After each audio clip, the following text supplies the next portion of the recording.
Hello guys, welcome to my channel. Ang gagawin pa natin ngayon ay mag-convert tayo ng mugs ng Sniper 150 sa Smash 115. Yan. Kung bago ka pa lang sa aking YouTube channel, subscribe and pakipindot ang notification button para laging updated sa mga bagong videos. Okay, simulan natin itong baklas ng mga playerings niya. Ay, kanina pa na baklas. Fast forward na lang natin para mabilis. Pang baklas-baklas lang naman eh. Lagyan natin ng sounds para hindi kayo maboring sa panonood.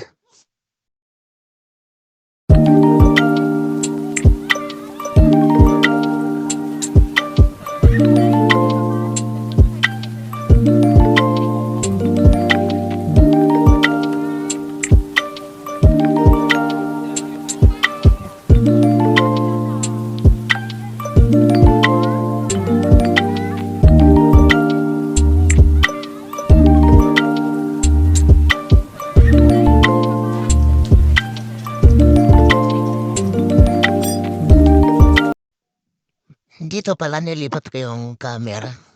Medyo malayo pala. Tinalira sa malapit para medyo kita rin. Sige, nood na kayo ulit. Hahaha.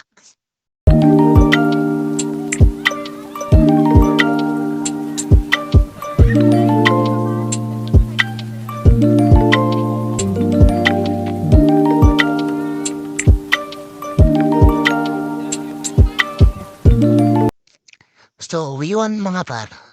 Nabaklas na natin mga upalitan natin sa harap. Ito lang nga pala mga par, yung itsura niya nung nabaklas ko na lahat ng dapat baklasin sa harap.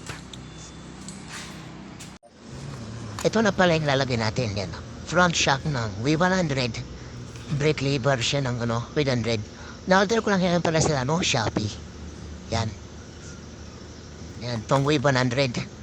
Tapos tong bracket ng caliper, minodified ko lang yan. Yan, kaya yun na lang.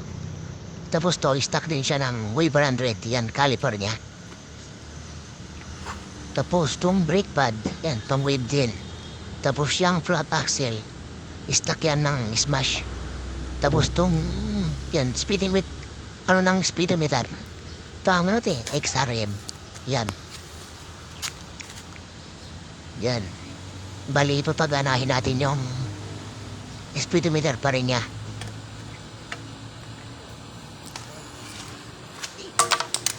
Tayawa, nahug.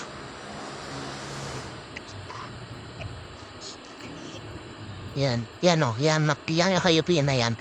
Ipasok dyan sa Bali, pinabaran ko pala yan. Para doon papasok yung niyupi ko. Yan. Para gagana pa rin yung speedometer niya. Yung yan, speedometer cable pang Smash 110. Okay yan, paro. Wala nang palingwi-liwi pa. Simulan natin agad. Pagkasembol sa harap. Huwag yan lang pansinin yung butas sa damit ko. Sumabit kasi naman sa bakal kanina eh. Fast forward na lang natin ulit mga par. Para mabilis. Siyempre, with sounds pa rin.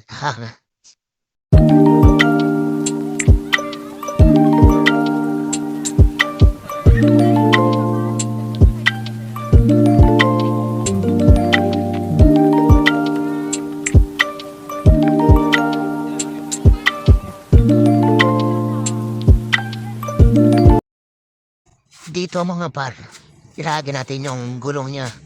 Medyo mahirap siya ilagay kasi hindi pa siya naka-align.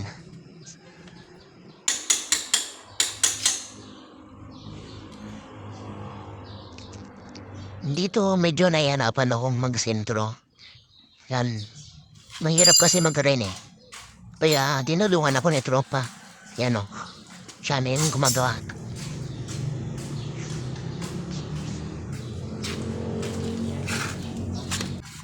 Tapos nung nilagay na namin, yan, pinapaikot-ikot namin para makita kong okay. Yan siya, okay naman. Yan. Tapos dito, masubukan ko kung mag-bounce yung ano niya. Yan. Yan, medyo hindi siya bumabalik. Yan, medyo maigpit. Kaya ang ginawa ko dyan, nagtabas ako dun sa bushing niya para hindi siya nakaipit. Tinabasan ko doon sa bushing sa axle niya. Yan. Kita niya naman. Dito, sa part na to, tinatanggal ko yung gulong niya para matabasan yung bushing na nilagay ko. Yan. Huwag na lang pansinin ulit yung butas sa damit ko. Dito pala, mga par. Hindi ko na naibidyo yung pagtabal ko sa bushing niya kasi tatabasan ko lang naman eh. Dito, tapos ko na matabasan yung bushing. Yan. Medyo kaya din yung play niya. Yan siya, freewheeling yung gulong niya. Hindi siya naiipit. Tapos dito, kaya ko tinabasan yung bushing niya kasi yung front shock niya ayaw mag-play. Tapos yun, okay na. Yan. Diba? Ang galing. Tapos yan, ilalagay ko na yung brake lever niya. Fast forward na lang natin ulit mga par kasi hindi siya compatible sa smash yung brake lever niya. Pang way bundle kasi yan eh. Mahirap siyang ikabit.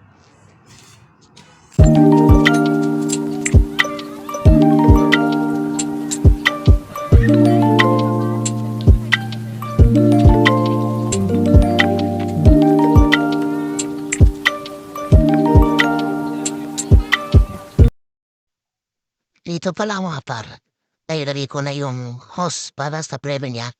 Tapos, nailagay ko na din yung bracket niya at caliper niya. Yan. Hindi ko na i-video kanina kasi narubat yung cellphone ko. Yan, siya.